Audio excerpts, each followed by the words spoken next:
Oké, ik zal even introduceren. Welkom iedereen. De Fokker vond dat ik nog niet hard genoeg werkte. En vanaf nu gaan wij dus wekelijks een Mekanicast opnemen. En de 4e week van de maand is Creator of the Month.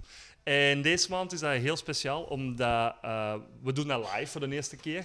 Welkom voor jullie voltallige opkomst in deze coronatijden. We hebben niemand minder dan Steven B. Scott bij ons, want deze woensdag is Night Terrors met ondertitel Graveyard Moon uitgekomen. En dan moet ik direct al een vraag stellen. We gaan hem eerst even applaudisseren. Applaus voor Steven Scott, dames en heren. Amai, Ja, zo hoort dat. Klein beetje sfeer erin. Kom aan. En natuurlijk ook niemand minder als Fokker van Comedy Café The Joker is er ook bij. Oh. Yeah. So from now on it's in English, so you can join. There we go. How is your Dutch, by the way? Well, I learned something new today, but I'm not going to repeat it here. That's is it a dirty word? Is it a dirty word? Is it rimmen? I learned that. I'm not going to say. Everything I learned sounds really dirty in English, and that's why I can't. No, just say it. I want to hear it. Dick fine or something. Dick is good. Dick is good. Yeah, I'm totally agree. I heard Dick is good. Dick is good. Yeah, a little bit of sleep was bitches slapping, and I'm like, what? Bitches slapping. So I know I'm messing it up, but what I hear sounds better in my head. Yeah, it sticks with me. Then I said, what does that mean? Oh, very little sleep. And Dick is good. I think has to do with you're doing pretty good or something. Things are good, maybe. Dick is fat. Dick is fat. Yeah. Alles dik in orde. Fat. So fat dick. No. That's something else. We probably say alles dik in orde. Alles dik in orde. So everything is fat in order. See, I brought this podcast to crap right now. Yeah, thank you very much. Yeah. You're very welcome. Sorry. Hey, I'm American. That's what we're supposed to do. Maybe we have to put ourselves on airplane mode because it will. It will do the. Yeah, I don't have any cell phone. Also for the recording stuff, is that the right distance? Am I okay? I think so. Yeah. We can. It's separate tracks, so we can arrange it. It's no problem. Fokker is really silent because he's a vocal. Yeah, because I'm always very loud. I'm normally loud too. That's why I'm asking. Hey, thank you guys for having me here. Thank you so much for having me here and doing this too. Big time. Sure. I love it that you wanted to do this because now I have the opportunity to ask technical questions. Because people always ask things like, where do you come from and how has your career been? But I was told you already told about that in another podcast. I'm not sure which one, but I think the one that really people have listeners. That one. The one with people listening to it. No. So, we talked about for an hour and a half about your origin story as it is. And I felt like I knew you from the time of I felt like I knew this man since we were 9 years old and going to the comic shop together. That's how I honestly did. So you were bitten by a pencil or something like that then? Bitten by a pencil. No, actually, by a radioactive pencil. You came from a planet where it's full of pencils? I still sometimes don't think I draw very well, but I didn't start off that way. I just wanted to do it. I found a comic book called Micronauts, and then out of all the comics I was buying, I said, man, I love the artwork in this. I want to do this for a living. Mm-hmm. I went from wanting to be an astronaut to wanting to draw comics. And, we stopped going to the moon, so it was a good choice. So I was able to draw comics. But is it something that I have the impression that lots of comic book artists think not that much of themselves? They always say like, no, I'm not that good. You're not the first to tell me that. No, I know I'm good enough. But that's a great thing to feel and know that. I'm confident. I know I'm a good storyteller. But we always are striving to do this thing that's going to be like way better than we ever wanted to do. But the deadlines, time is our enemy. Time is the enemy in producing these things because typically you're the only person doing it. You're penciling, inking, maybe even coloring the strip yourself. Mm-hmm. Sometimes you got to have time for sleep or your girlfriend and everything else, and time can get away from you. Because I always see lots of artists in my oppression who get better, but other artists who get worse because of those deadlines. Typically, I came up with some creative shortcuts that was better at times for me. There was a Kyle XY comic that I did. There was an old TV series called Kyle XY, and in between they had a comic book that was tying in seasons 1 and 2, and I produced that comic in like 1 week of pencils. And some of my other peers were like, well, you need to rush this stuff out all the time. They were like, I was that, but it was like, because I did some creative shortcuts that worked. It really worked. Okay. But other times when you can overthink it, you might mess up a little bit. You overthought it. And creative shortcuts are like, maybe I should do another angle so I don't have to draw that much, or maybe I should sometimes it's Or like this Gene story is Simmons. without horses. yeah, No or horses in this story. or it's dark outside and everything is black on everything's the black. on the background. It was Just eyes like all the time. But Gene Simmons, of Kiss, has a philosophy of keep it simple, stupid, or keep it stupid, simple. One of the two. Yeah. Either one, but he's right. I mean, the thing is, sometimes the simple route for the approach is actually the better for storytelling.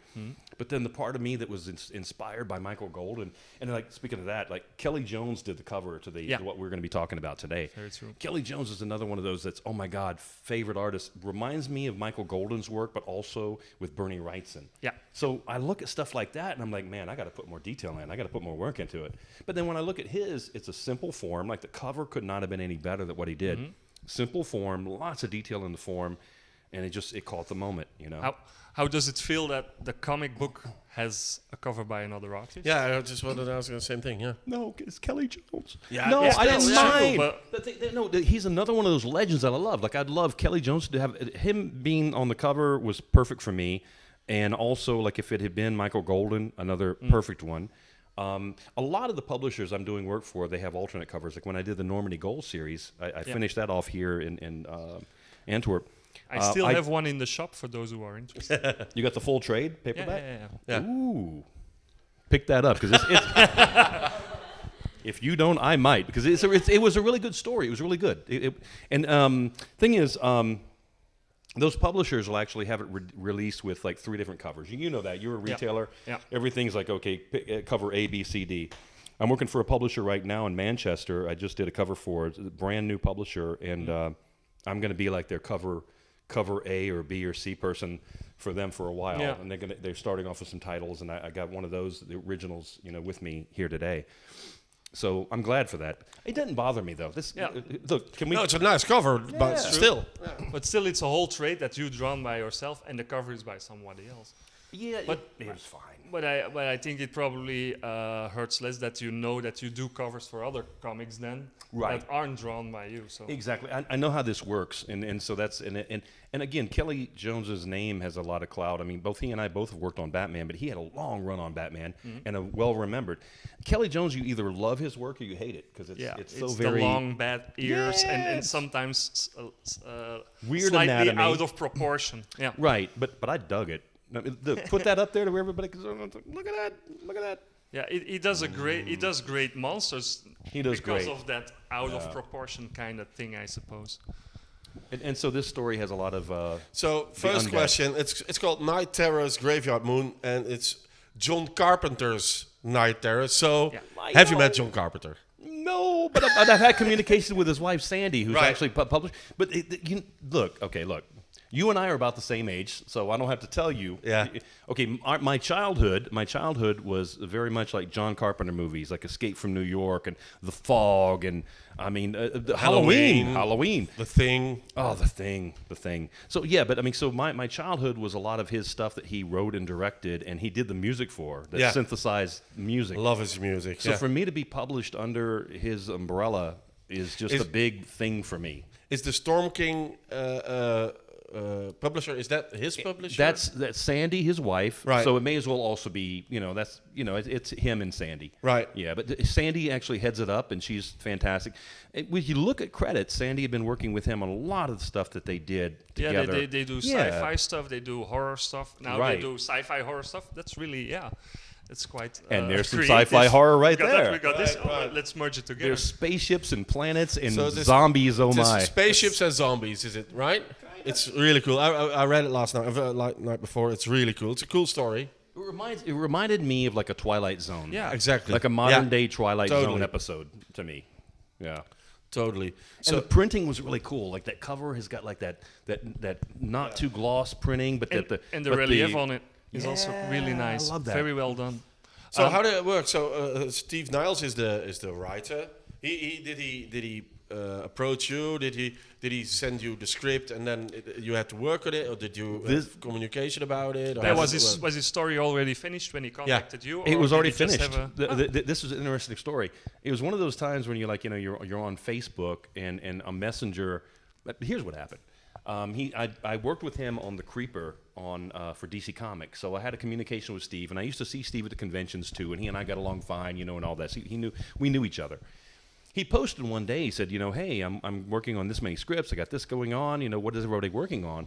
And I just finished up Normandy Gold, and I was doing commissions for fans, and I said, well, nothing right now. I said, I'm actually looking for something. Right. Is what I'm working on. Right. I did that on the post underneath. No big deal. Just wasn't even asking him for anything. But then he contacted me in Messenger and said, hey, I got something that you might be interested in. And it wasn't originally going to be with his publisher. The first publisher turned it down. It was Simon & Schuster. But then the next one came along, and I'm like, oh, yeah. That's for me, that this publisher would be fantastic. And to get to work with Steve Niles again, he's, And was it already the plan to bring it under John Carpenter's Night Terrors? Not originally. And again, when they took a look at it, then they were going to just publish it, but then later they decided to make it the first of a line of the Night Terrors. Right. They're going to be bringing in a bunch of stories like this. But what the beauty of this too was that they after I got chosen for that by the writer, then they also they let me choose my team. I got to choose my inker and my colorist that I've worked on before with Normandy Gold and other projects. And Laverne Kanzierski, the colorist, he basically wrote the book on how digital colors are done. Like back in the day, Adobe contacted him to say, "Hey, how are you doing this?" Wow. Cool. And so he basically everything dealing with colors. He started off. So I was very lucky. That's quite a resume. It's called Night Terrors, so they have all these other projects going on. That's just how they work? They just put it up as a John Carpenter's kind of thing, or that's how that publisher works, I suppose. Then and I mean, if I could be attached to his name, I would put it on everything I publish too. Honestly, be like, yes, I'd be like, yes, yeah, definitely. Cool. I think this is a clever thing.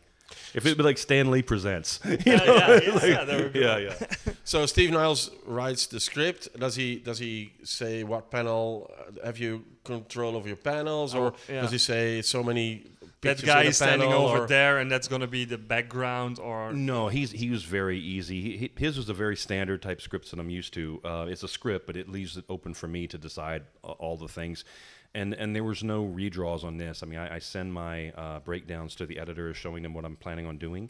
I even got it. I think I brought one example of a breakdown from this book. All right, I do it normally at A4, small, almost print size. Yeah. Right. And then I scan those, send them what I got planned, and then this is a perfect time for them to say, nah, well, do something else.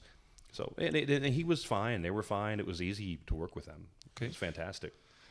Because the script was finished, is that the reason why it came out directly into the trade paperback? Yeah, but they prefer not to do the monthly. There's nothing, I don't think, from them that is like the monthly floppy, I'm not sure as it either. were. They're all like that high quality. Cool. I mean that level. And so and to me that is a good selling point for here, because in my opinion, I think in Europe people prefer to get a whole story. Right. Yeah. Right. Yeah, I'm absolutely. hoping that in America it's going to start going that way. Right now they still are doing the monthly from Marvel and DC, and there are some people that are diehards that are picking that up. But to be honest with you, I think the trades are the way to go. Well, yeah, it is. You know more than I do on that. We had this discussion a few weeks ago, because the single issues, they create a buzz for the trade paperback, so you can't forget that. But of course, trade paperbacks are for the long run. You can keep on selling those because they're always on a bigger pile. Yeah, and nowadays every story is like 5 or 6 books long. There's never a story from only the annuals. One shots, you mean? The one shots. Well, they're doing them like that now for a trade paperback. Right, exactly. While in the old days, like in the 60s, a story was one comic. A good friend of mine just recently bought a trade paperback of my Marvel Adventures Hulk.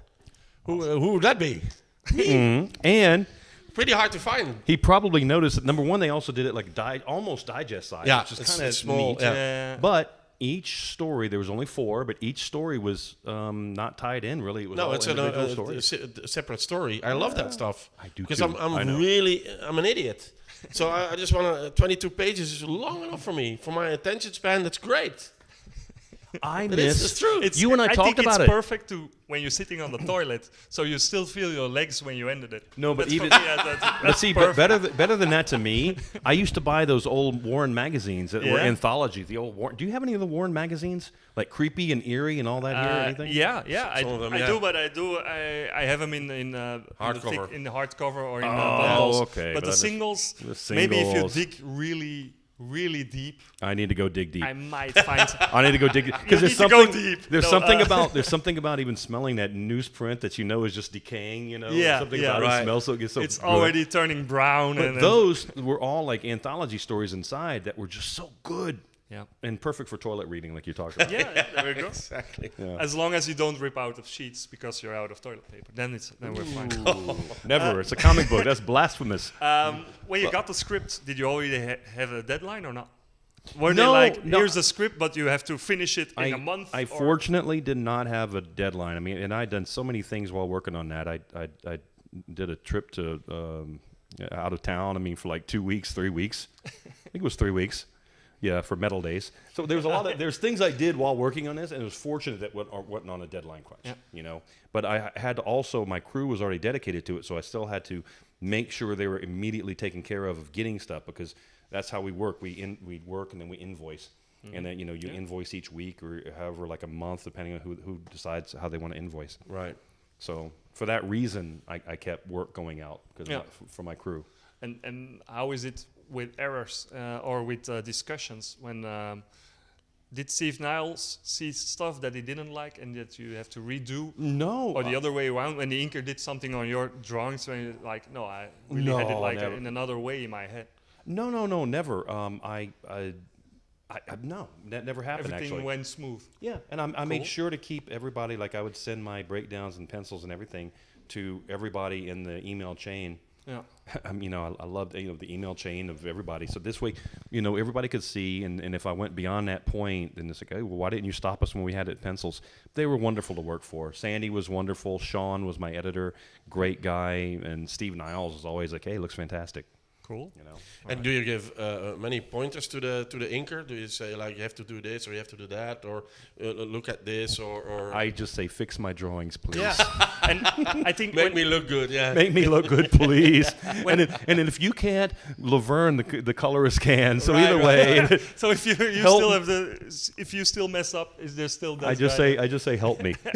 Say help me. But it looks like I used to, as a kid, I used to have these pictures with numbers in it, and every number was a color or something like that. Oh, you do those kinds of signs on your drawings also, I guess, when this has to be deep darkened inked and no I see all those crosses on it then. No, the X's. Yeah. The X's only mean to put it black in. Yeah. And I think in the book they might show some where I have the X's in there. I know, but my inker knows that just translates to being, because otherwise I just have to sit there and shade it in with pencil, and it's wasted time. Yeah. Like.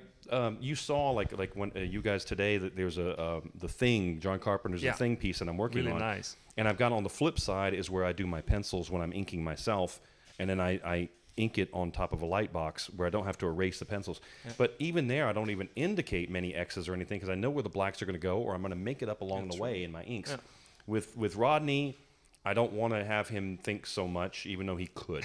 I mean, don't think too much. No, I'm saying is he's an amazing artist, and there's times that he's worked over my breakdowns and did a great job. There's a couple of pages in Normandy Gold that were like from my breakdowns. We were running like behind schedule, and we had to do it that way. But that's the beauty of having a friend that is an artist that can draw. Yeah. You say, hey, okay, and he can read my shorthand of my breakdowns. Yeah. Like he could have inked that Thing piece that you guys saw. He could ink from that and make it look something good, just like I'm trying to do. And the colorist, does he know which colors he has to use?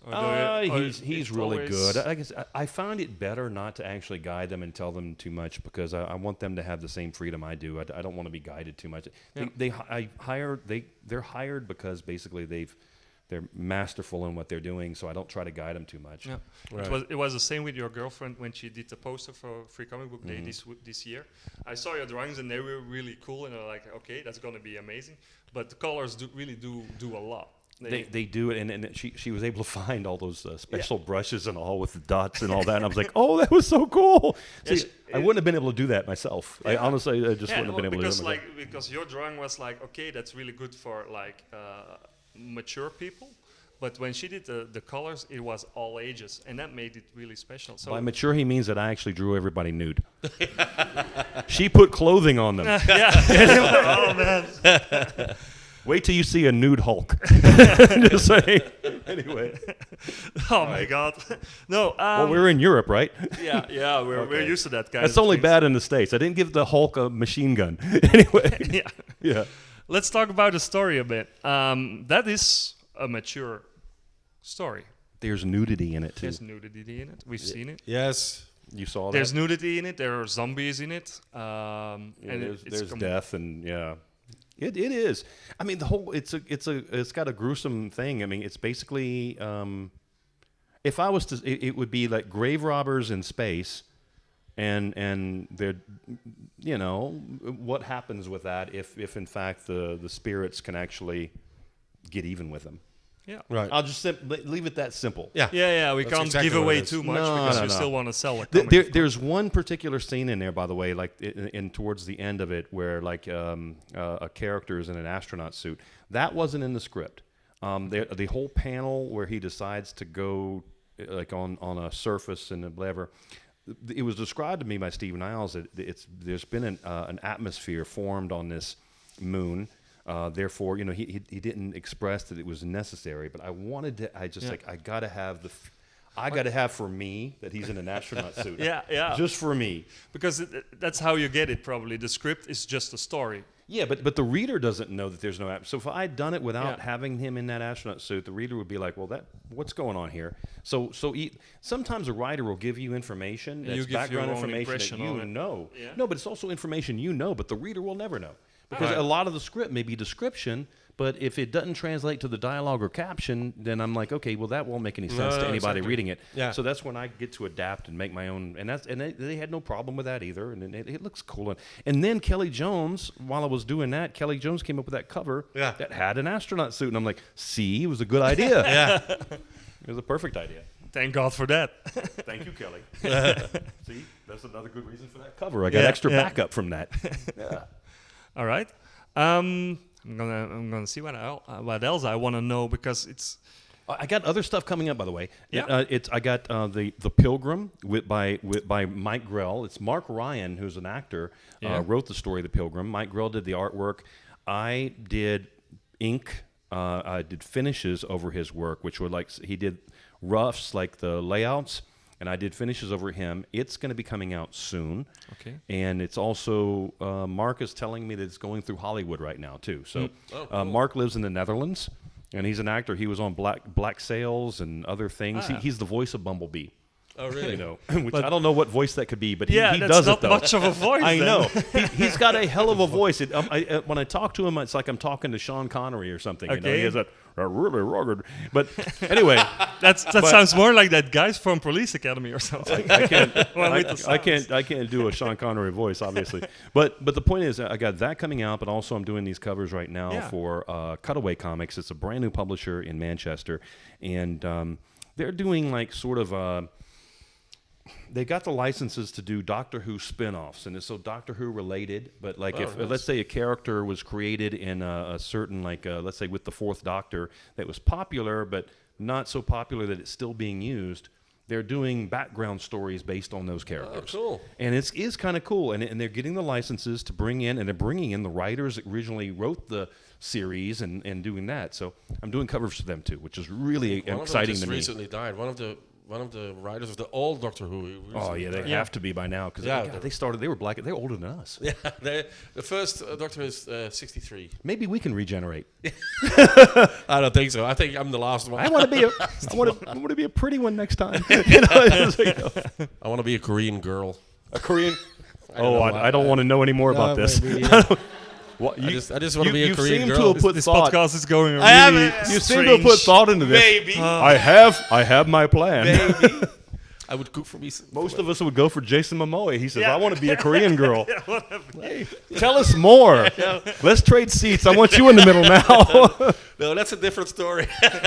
Okay, another day. So, what are your influences? If it's like this, do you change your drawings a little bit for the style of the story? I typically will, like in a sense, like my Normandy Gold has a different look. I actually use lots of reference on Normandy Gold. They were actors that were involved that I tried to capture that essence of. That's a 70s. Yeah, set in the 70s. You have to do a bit of studies about how clothes look like that in those times. Yeah, right. Well, there was that and it's some a actors 70s, like a crime story. Yeah, Right. Crime noir. Yeah. Right. And So- I had fun doing that. It was exhausting, but I had fun. This time I said, I don't want to do any referencing. I just want to, and I did a little bit, not too much, but a little bit of like photo referencing, lighting and stuff like that, just the typical easy stuff. But also I did Liberty Brigade. That's another thing coming out, where I did like a 10-page story. It was set on these 1940s characters that are, what is it called, where it's public domain. And it's basically it's like Nazi scientists, talking about how they're planning on thwarting, the Nazi scientists, you had me the at allies. Nazi scientists. and they're the ugliest looking. And like he sent me the stuff, and they're the ugliest looking. They made like in the 1940s the characters. If they were evil, they looked evil. Yeah. And I had the best Long fun nose doing and that too. But I gave it that 1940s feel. There's Right. I just recently did that work, and that was a lot of fun as well. But I'll treat a superhero comic way different than I would that, and also way different than I would the crime noir. I enjoyed it. The crime noir, just worked another muscle in my vocabulary, let's say, of drawing, in that it was a whole different style. I had to think in terms of giving hints to the reader here and there, leading them towards what was happening towards the end. So it works different muscles, And then does it depend on how you feel? Because for instance, this one came out last week. When were you working on it? How long was that ago? I got to work on it through 2019, and it was they delayed. Does it take that long? Or No. Normally things will be like really quick that it's going to be released. In this case, it was one of those things where they've got a bunch of stuff stockpiled. They've got the money to, I guess, to stockpile having stuff in advance. Like at Marvel or DC Comics, it's like. I'll give you an example. When I drew Indiana Jones and The Last Crusade. For Dark Horse. Well, not Last Crusade. Indiana Jones and the Tomb of the Gods for Dark Horse. Yeah. The moment I finally got the script from them to start drawing, it was already in Diamond's previews. When Lucasfilm finally approved the script completely, it was in Diamond's previews to order for retailers. For 2 months in advance or something. Yes. Oh, damn. So I had to start penciling it at that point. Yeah, so that was a lot easier to work pressure, on. yeah. And that's the pressure working sometimes also on licensed properties, which I've done before, but that was the tightest one I ever had to work on. And this one was delayed because of the corona, or just because they... Oh, no, there was not even that's just how they work. They probably have stuff that they're going to be publishing that might have been done last year. I mean, that's just which is great. They are able to financially sit on it for a while, which is a great thing. Yeah. Okay, but that was...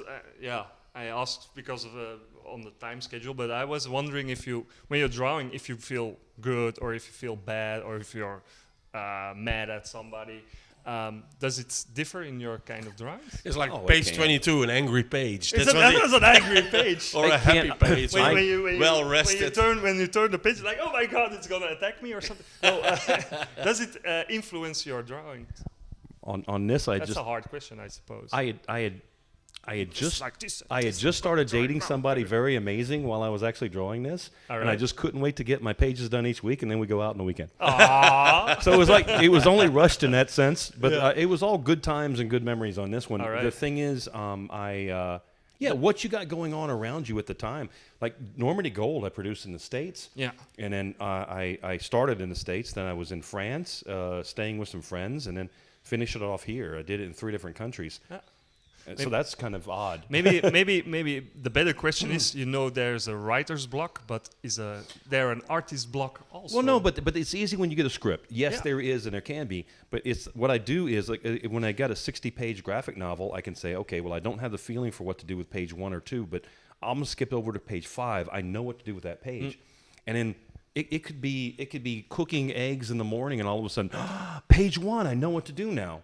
So I've got a lot of stuff to work on, still stay busy until the idea comes to me that's the perfect answer for the problem. So like that way, we're back to the script again. So when Steve Niles gave you the script, it was told as on this page, this is happening, on this page, this is happening, or it was one story and you knew you had like 48 pages no, he's got page 96 breakdowns. page. He had page breakdowns. I mean, but it was his description is so easy to go by. He's a perfect writer to work. It's almost like when I worked with Mark Waid. I mean, it was really very well done. I mean, he leaves enough for the artists to go ahead and be themselves. I've never worked with a writer so far that has been so like, just putting their thumb down on. Well, one time I had them try to tell me camera angle low. This I'm like, no, you don't tell me how to put my camera. You keep telling me this, I know where I'm going to put my camera. Who's that? I know where that camera's going to go, and you ain't going to like it anymore. But it was really fun when I got to work also plot first. Like when I worked with Chris Claremont on X-Men, it was just a page and a half plot for an issue. Oh my God, it gave me all the room to say, set the pacing and do what I had to do. I just did that with Liberty Brigade. With the Nazi scientist thing I told you about, what I did is I sketched out thumbnails and I sent him back and described where I'm dropping, like I'm ending each page and what's going on. Yeah. And I know how to do page turners. Like, people are like cliffhangers and such. Like there's a clip on each page to where they have to look at the next page to find out what the people were shocked about. Yeah. Right. And do you feel the same way you're drawing it? I can't wait to draw I'm the excited. Next page because that's going to be awesome. See, I'm a storyteller. It's the reason I decided to learn how to draw. So I'm excited about doing a plot first. And like I said, with Michael Finn on Liberty Brigade, I got to do a plot first. With Chris Claremont, Jay Faber, when I was doing New Warriors back when I first started out, a long time ago, was plot first as well. Marvel was all plot first then. And do you have a lot to say about, in this case, probably not because the story was already there, but can you give suggestions like maybe it's better if he or she goes that way instead of that way, that will be better for the story? Something like that? I just do it and ask forgiveness later. That's where we're doing. No. I decided to do it like that. It's a totally other story now. I just did that. I'm an artiste. But the thing is, that's the point of sending them like a breakdown first and getting there to take a look at it. Hey, this is where I'm going. If they don't catch it, then they don't care enough to catch it. Or most of the time, like by the time I'm sending this stuff in, Steve Niles is probably already working on 5 other scripts that he's currently thinking of. Yeah. Everybody's got their own problems, so they don't have time to be delved in. They just trust that I know what I'm doing. Yeah. Right. I'm glad they do. I don't trust it sometimes myself. Writers do a lot of things at the same time. Do you do that also? Were you doing this only for the period in 2009? For that period in 2019? No, because I'd work on if a cover assignment came in separately, I'd do that. Or commissions from fan commissions. I normally stop doing commissions while I'm too buried in a deadline crunch because all I can do is worry about one at a time. Yeah. It's harder for me these days to go ahead and be concentrating on this, and this. And I don't have the space really to do it right now because then I can actually file away. Okay, this stack here can be done tomorrow. This stack here, but if I multitasking. I used to be better. You know what I'm talking about, right? I used to be better at it. Right. Yeah. I'm not as good at it anymore. Maybe I hope that you guys, your ages, I can do as much as you can. If you can live that long. We'll see. I'll probably get... there's secrets behind it. We're not going to tell them about the alcohol. There's probably a pile of books that's going to drop on me next year and I'll die. But, no! No, I wanted to ask you something else, but now I forgot my question.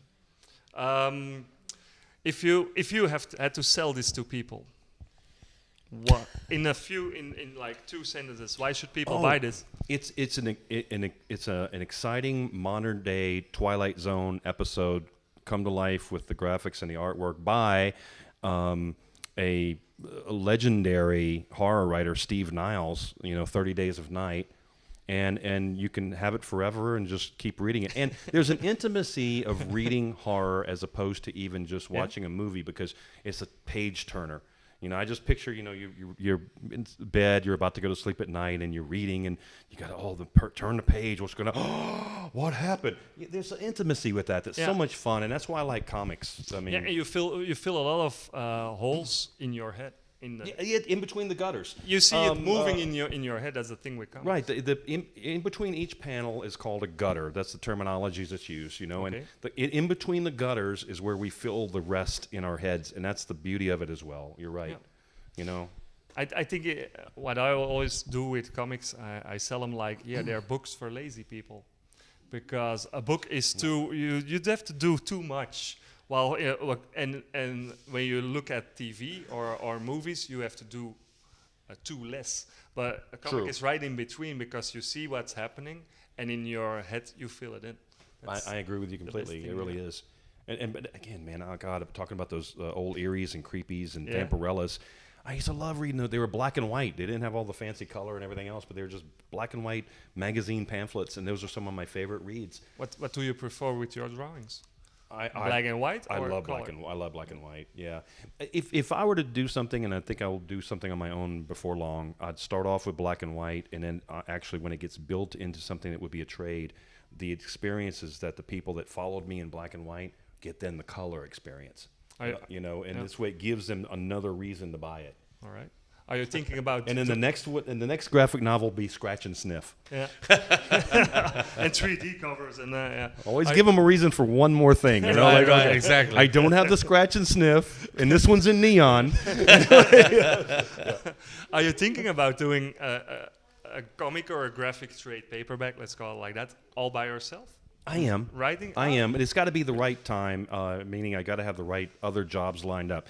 Things work out with cover assignments from the A, B, C, and D covers. All right. If I have, like, let's say, just 4 cover assignments per month, it'd give me then the money that I can just sit down and say, you know what, I'm going to do my own comic book now. And then, because I don't need a lot. I don't. I don't buy expensive cars or anything crazy like that. I don't need a lot. So that's perfect for me. And then there's something I've been wanting to do, and I won't talk about it here, but it is science fiction. Quite early, yeah. But it's influenced by some, like the European feel of, like a little bit of more tongue-in-cheek type characters, something that you can laugh and have a fun time and possibly laugh at yourself while you're reading it. That to me is, I'm always laughing at myself. But you're doing these, you're drawing now for how long? Just before you were born. Really? Probably. More than 37 years? Something, I don't know. No, I don't know. Not professionally. I started off on something in 1994, working on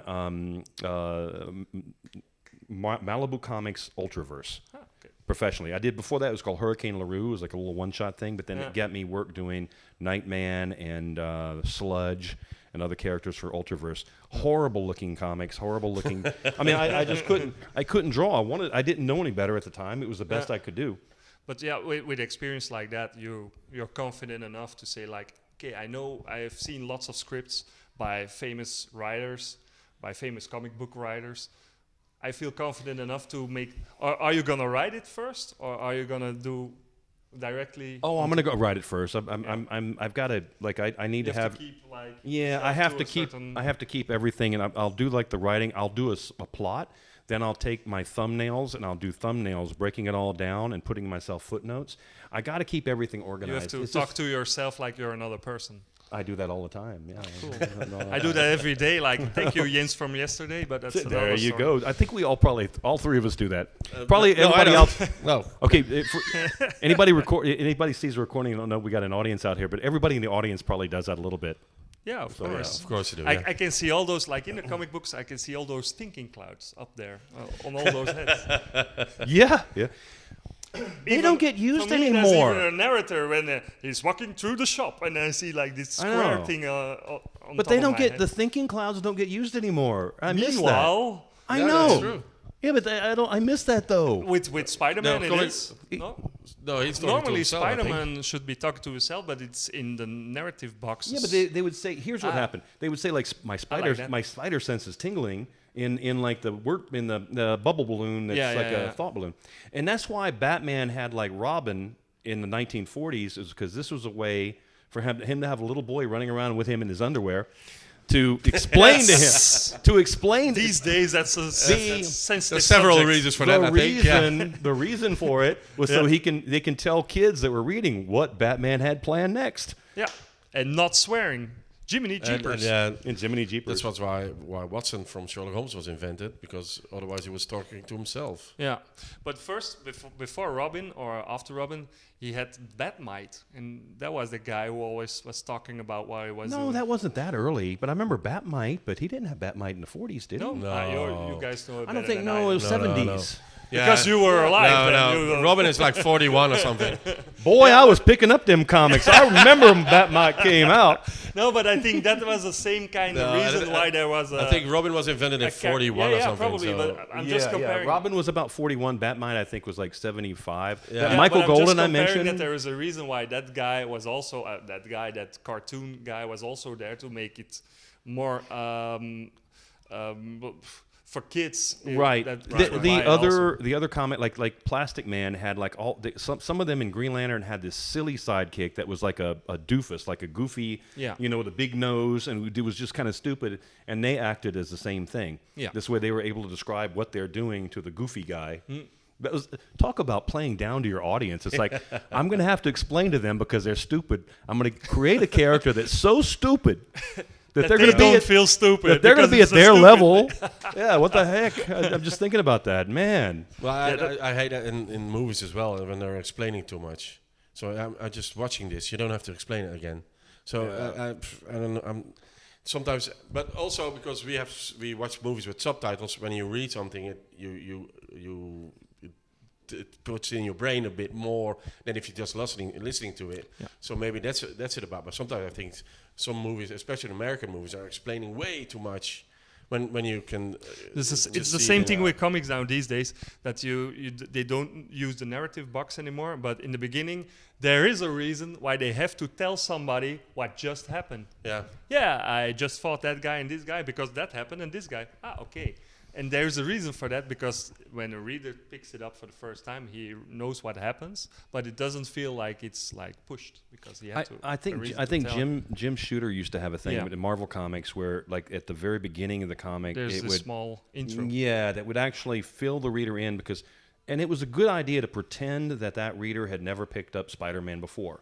So if they're picking it up, what happened, 2 months prior or the last month, that is relevant to, and TV shows do that, and it makes sense to do it. And sometimes when you watch a lot of TVs stuff, and what happened in this one as well? I was watching The Boys and the new season of The Boys, which is fucking awesome. I know, but the first season is way too long, and I thought it was so good, so I binge watched it like. It's 10 episodes, but I watched it like 5 minutes or something. I was like, and I totally forgot what happened. So previously, okay. And previously was perfect. They had a perfect intro. I watched it twice. I watched it, binged it my first time, and then Hannah had not seen it, so I went ahead and said, "Baby, let's watch this." Right. She loved it, so I got to watch it twice. Okay, yeah. That's and then like a few weeks later or whatever, or about a month later, let's say, The Boys 2 comes out. So I was always still fresh, but I wouldn't have needed to. Like you said, it gave a great intro previously. Yeah. Oh man, I love that show. Oh, it's so funny. With stuff like that, is there something that you did that you would like to see on the screen that you made? For instance, like Normandy Gold, is that something they can put on the screen?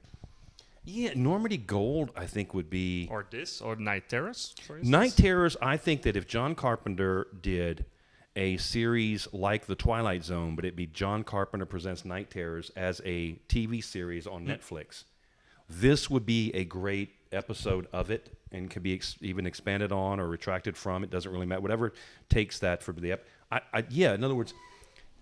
I don't know this. I'm not saying this because I've heard this, but I think that would be like Night Terrors, John Carpenter Presents would be a great Netflix series to me. And that I would love to see.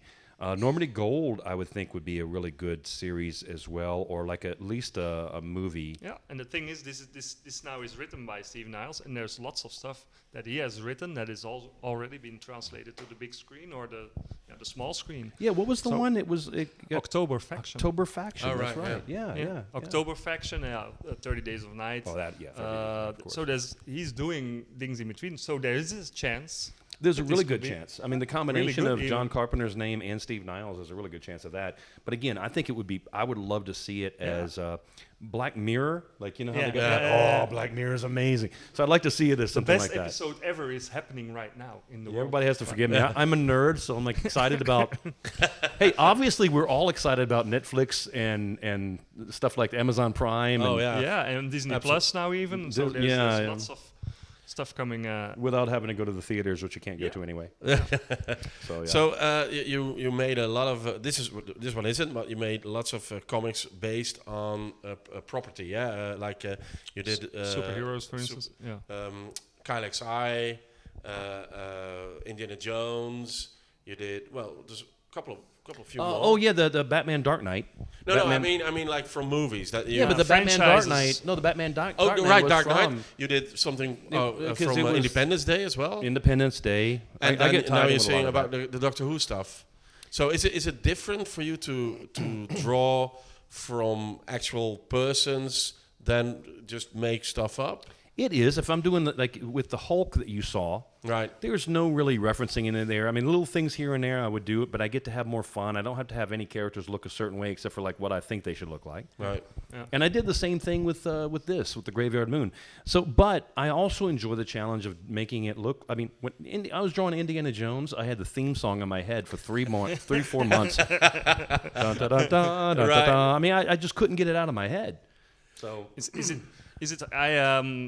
We had the discussion also a few episodes ago. Is it hard to introduce existing characters into a story on a comic book page, because you have to use their real faces? And we have certain strips, for instance, Kiekaboo or something, and you've got like this fictional family. And once in a while, an existing character comes in, and it looks totally different drawing style. Right, exactly. Compared to their round faces or something like that. Right. No, that's why, like, when the writers were telling me already with Normandy Gold, we want these characters to look a lot like this person or that person. Yeah, they're based on actors, aren't they? Yeah. Yeah. At that point in time, I decided I'm going to find an actor for everybody then. Right. Oh, okay. Or, I mean, basically I'm going to have a reference shot for all the characters. They're going to be established people to some degree. Because otherwise it would look odd. It's like, you're familiar with the artist like John Byrne. John Byrne has a typical drawing face of a John Byrne face. Typical man, typical woman, but he does beautiful work. I love John Byrne's work. Yeah. But if you had like John Byrne typical face along with, let's say, I don't know, Jason Momoa, and it looked obviously like it was rendered by Al Williamson, and who did great, working from reference. Yeah. It would look odd. It would put the reader being out of place. Yeah, and I don't want to do that. No. The reader's the number one priority to me. It's not my work. It's the number one is getting the story to where they feel like after they read it, they didn't think about the artwork. They just read the story, and then hopefully I did a good job on telling the story. Right. Yeah. So that answered that question. It's I try to keep it uniform. With the Hulk, it was so much fun. Marvel Adventures Hulk. When I drew Batman, nobody had to look like anybody. That's the thing. You had to look like Batman. Yeah. Is there still in the pantheon of all comic book things? Is there still stuff you would really love to do or would like to do? I would love to do like a Lobo miniseries. That would be awesome to me. I love Lobo.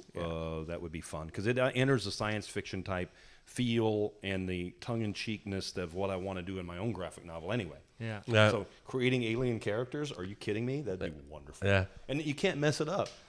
Well, that's this particular species from this planet. I didn't mess it up. That's a perfect drawing of them. Yeah. That's what they look like, and no, that's not a male, that's a female. Can't you tell? Yeah.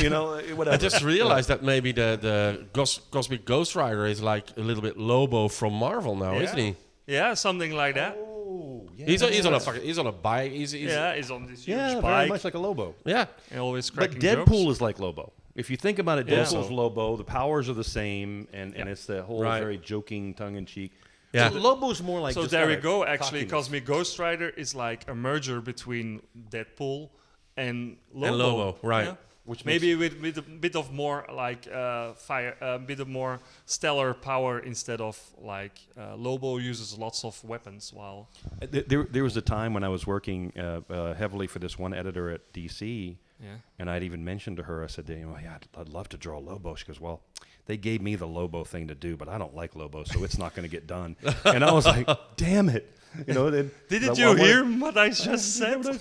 Yeah, I was. It doesn't have an ongoing series now, doesn't it? No, they're using it in death metal. Using him in death metal now. Right, and Kyle Holtz is doing some covers for that looked absolutely, oh my God. Yeah. But Kyle I've known for years, like when I first was doing work on Razor for London Night Studios, I'd met him, and he's born to do something like a Lobo. I mean, I'd like to do a series too, but I couldn't beat him out of one. He's fantastic. Kelly Jones did a great job. They had that Lobo meets the Wile E. Coyote. Oh, remember no. They had the Looney Tunes. The Looney Tunes crossover with superheroes. It was so absolutely amazing, and it was Kelly Jones doing Lobo. Oh my God! And Wile E. Coyote and Roadrunner.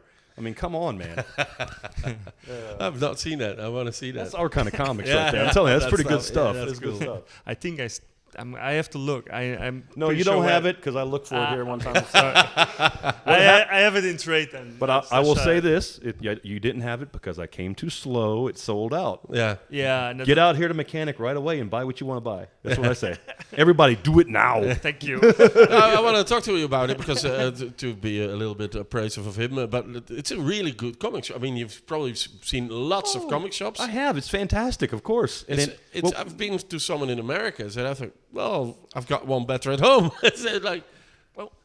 In my opinion, you go ahead. I'll give my opinion. You don't have. You have to say an opinion on your own fucking store. No, I'm just saying yes. Yeah. But the only thing is that they don't have single issues from before 1990. That's the only thing. But the European customer is totally different than an American customer because, as we've talked about earlier on, Europeans, they read in trades. The single issue culture here is really small.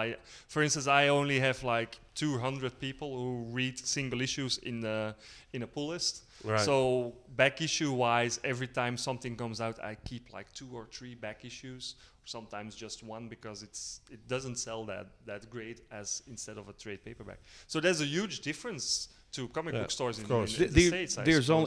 There's only a few isolated shops here in Europe that I know, and mainly in the Netherlands. There's one in Paris too. Yeah. But it's because the owner is so into the American comics that they buy them. Now, whether they sell really well, in France, no. Yeah, they translate.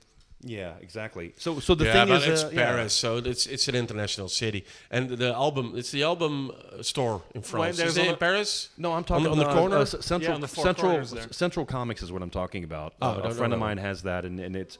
But you walk in and goes, "Hey, my buddy, have you heard of the Kirby?" And it's like, "Yeah, Jack Kirby. Oh, yeah, there's some of his work," and it's just great. But he's so big into loving American comic books, right. and he literally walk around and show them these American, and he's got some really good old back issues. I mean, every time I go there, I'm like, I want to buy this and bring this home too. There's some other ones and all, but you're right. But I love that. Like, my goal is to do those beautiful 50 to 60 page hardcover volumes that are popular here in Europe. Yeah, that's my ultimate goal, is to just do those because you can do let's say 1 or 2 a year, and then in between doing commissions and other convention appearances, and you can make a living doing that, and you can put all your proper time in it. You're not really having to be like, well, deadline crunch, I got to do this. What do you call a sacrifice, let's say, on this page? No, you can actually do whatever it takes. That's why they look so beautiful. Yeah, in my opinion, there's a huge difference in between storytelling also. You see that there's less action in European comics and more like background detailing, or they take their time. You can see it that they take their time instead of like American comics and Japanese manga. It has to go faster, and it has to be like more action on the pages. Well, there has to be a plot. There has to be a plot twist at 22 pages because that's when the new issue. You have 5 issues, and every 22 pages you have to have a big plot point, big plot point.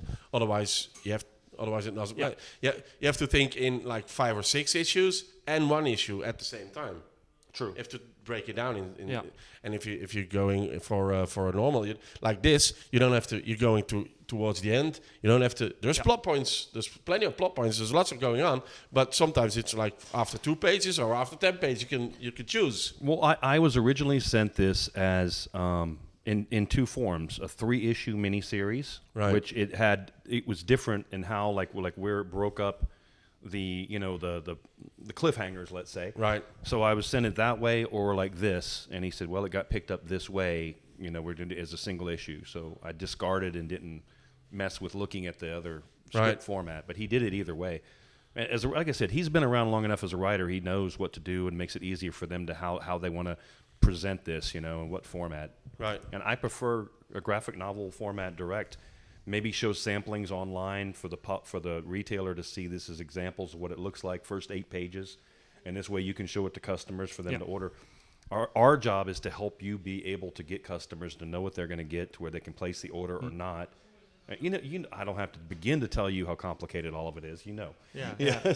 But our job is to try to help you. Yeah, true. Because do you know on how many copies it is printed? It's probably I have thousand. No idea. I don't know. But again, the joy of it being done in a trade paperback like that is like it's the same as like my Dark Horse things and all. Dark Horse will keep things in print for a long time. So it's continued print. Yeah. Like the Marvel Adventures Hulk that you dug up not long ago. I mean, it was just done that one time. No, it was a second-hand thing. It wasn't. It's out of print. Yeah, it's out of print. I know. Yeah, I had to buy it the same way. And it's got a fight between the Hulk and the Thing. So I had to have it. That's totally hurt. I had to have it, and now I have it. But it was. I had to pay quite a lot of money for a second-hand issue. No, and it's got the. It's worth it. It's worth it. But look, I was so damn lucky whenever I got that gig, because I got the gig and I had all the 4 issues in front of me, and I was like, I get to do the Hulk against Doc Samson. I've been wanting to draw him. This is great, and it was in the Marvel Adventures line introducing Doc Samson. Yeah. Then the next one was the Hulk and Thing. Right. Then the next one was Hulk against Juggernaut. And then it was the Contest of Champions, sort of like with Champion, and they brought back the Thing briefly, and all of them tied back in together, sort of briefly. Yeah. But I was like, man, that's awesome. So much fun. Yes. This was me like being like I was 10 years old again, but now I can draw. Now, that was going to be my next question. Was that the comic where you had most fun drawing, or was it truly something else? It was. Yeah. No, when I look back at everything, it really was. Yeah, it sounds like it. Well, when you're talking me about being able to be a big kid again. I mean, with the Thing, they were in the Baxter Building, so there's a scene where they're walking past these sculptures of the Fantastic Four. Okay. And then even I did Marvel Adventures Fantastic Four, 1 issue, when they were going up against the Mole Man. And so, I mean, I got lucky on the Marvel Adventure stuff because it was all one and done stories. Yeah. Avengers had the melting Tony Stark, melting Iron Man's. I put him in like these little heart-shaped boxer underwear. All right. Yeah. Just because I wanted to be funny, and the editor didn't mind it. And it's Tony Stark, so it suits him. Yeah. The only big editing I've ever had happen to me one time before is the writer that gave me a story. It was Brian K. Vaughan. Yeah. It was JLA 2000 annual. And there was a scene where the Green Lantern, Kyle Rayner, produced a Pokemon ball, and to encompass this big fire monster. Yeah. Well, they changed it into just a ball, and I was like, why? They said, well, we don't have the rights to do it. Okay. Even though it's all done in green energy, but it still would have looked enough that it would have possibly caused problem. But so they did the editing on. Yeah, they weren't allowed to do that. Yeah, but it was a cool little, very relevant for the time, but they couldn't do it. Right. Another thing I want to ask you just said about the conventions. I mean, you work from home, so all your comic book friends, the other artists, most of the time you meet them at those places at the exhibit. It's like a family reunion. Right. It's almost like, too, like, let's say you're a traveling carnival of friends that get to see each other only when you're at a carnival, like right. I miss that. Yeah. Well, exactly. I know that's where that was question, going. Yeah. Oh, I miss it terribly because, I mean, I got fans and friends, and those fans are friends. Right. But also the other vendors, the other artists, and then we can get together and talk, because that's normally the only time you get to speak with people that understand your mindset. Right. You know, and which is a crazy mindset. No, I can relate with comedy, because comedians have a different mindset from everybody else as well.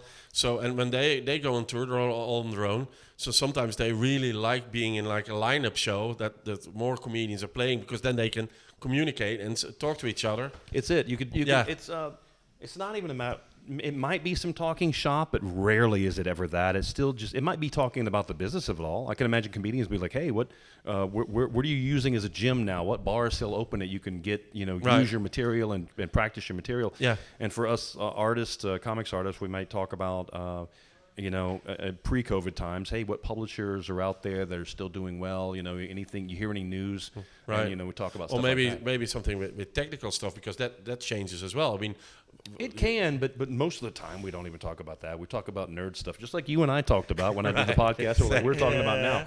That's what we normally do. But we might bring up, hey, I'm working for Storm King Productions, and they might say, well, what are they like? Well, they pay on time. They're really good. Great people, things like that will come out business-wise, but never like, hey, what brush are you using? No, we don't do a lot of that. But the young ones do. The early ones, they want to talk about all the shop. They want to know the secrets. Like, what pencil should I pick up that's a magic pencil that makes all the drawing work out fine? and then you say one. I say I'm drawing with Crayola crayons now. Mess with them a little bit. But we don't, we don't talk about that stuff anymore. Right. Are there certain writers that you don't like working with, that you had a bad experience with? Because now it's a bit of gossipy thing now we're doing, but was there a bad experience that you had? I can't remember his name, but there was only one bad experience I ever had. Yeah. I was given, and it sucks, because I was given a JLA prestige format thing to do. It was called JLA Omnivores. It never came out. I did almost complete 2 issues before. That's quite a bad experience then. It didn't come out. So that was a good experience. Good that never came out. Ah.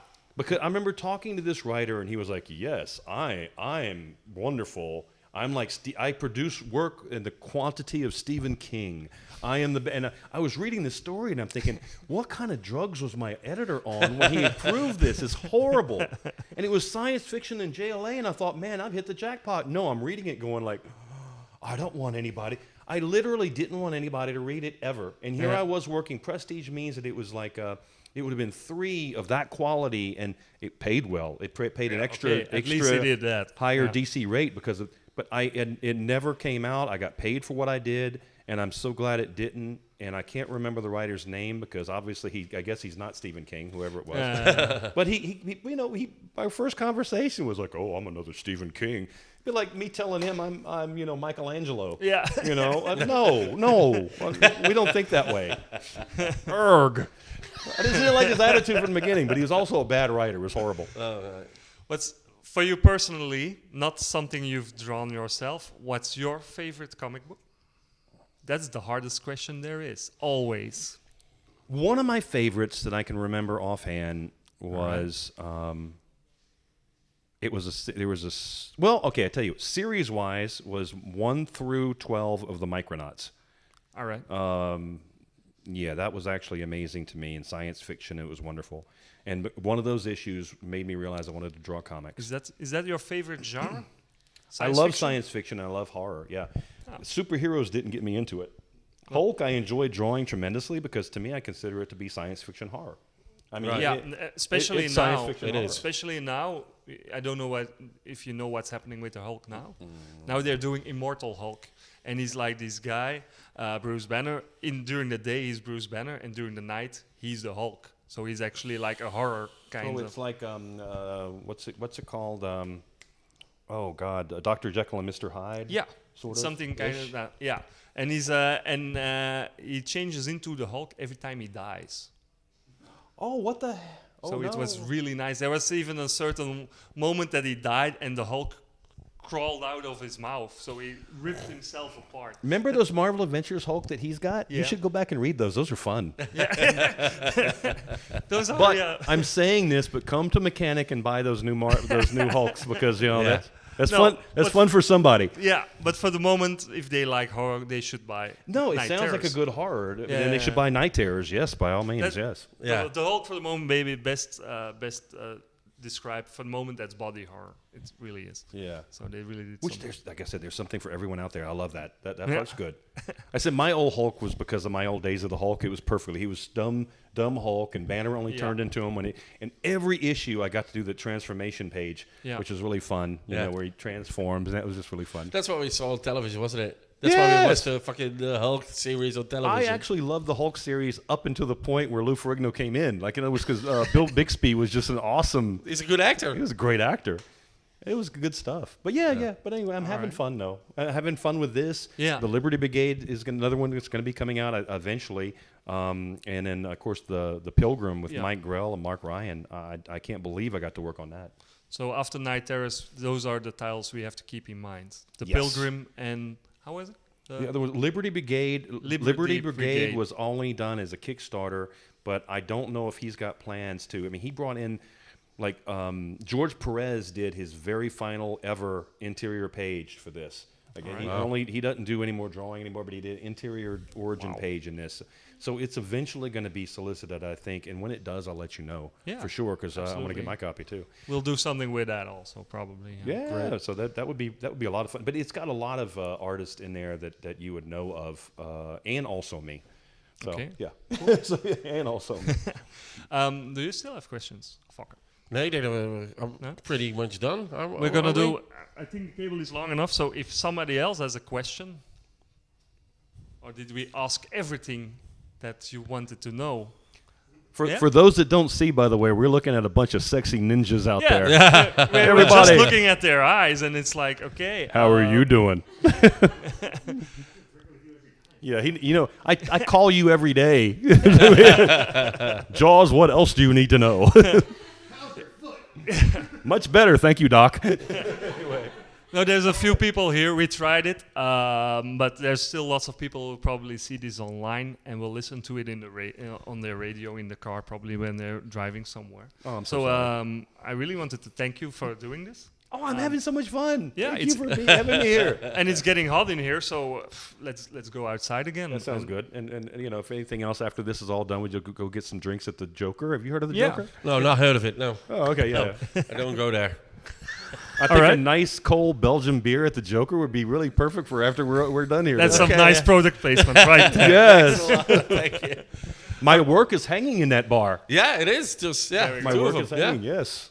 And when I was, I put one on the. So there's two Jokers he draw, and I put one on the wall, and he said, "Too bad it's not on that wall," and I placed it on the other wall. I know what I told him. I said, one day I hope I can get upgraded to at the stage, so that when they film the comedians. That's very one subtle. day. That's how I work. And the next day it was there. The next day. Yours is the only, because there's a load because I did in the bar. There's loads of Dark Knight Jokers.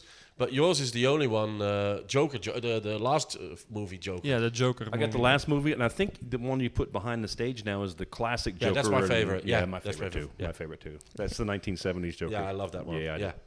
Okay, for those who are listening or watching, I'm gonna, at the end of this day, the ones that are left, I'm gonna put Steve to work and put in some more signatures in those books if he likes to.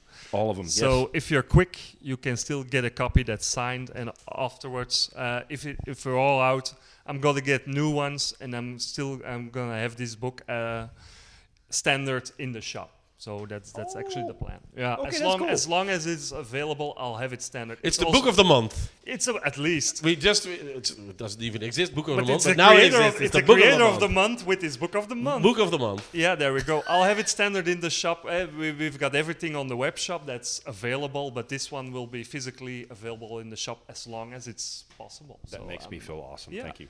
Absolutely. Thanks everybody for watching. Thanks everybody over there for watching or listening on the radio. And this was the first creator of the month. Thank you very much, Steve. Oh, I'm the first. Yeah. And I'm the first of the Night Terrors too. Yeah, there we go. So it's lots of firsts for you. Awesome. And Fokker, thanks for stopping by. No problem. For doing this. I had to be here. For making me do this. No worries. All right. Thanks everybody. And see you later. Geef nog een applaus. Ja. Steven B. Scott. Steven Scott.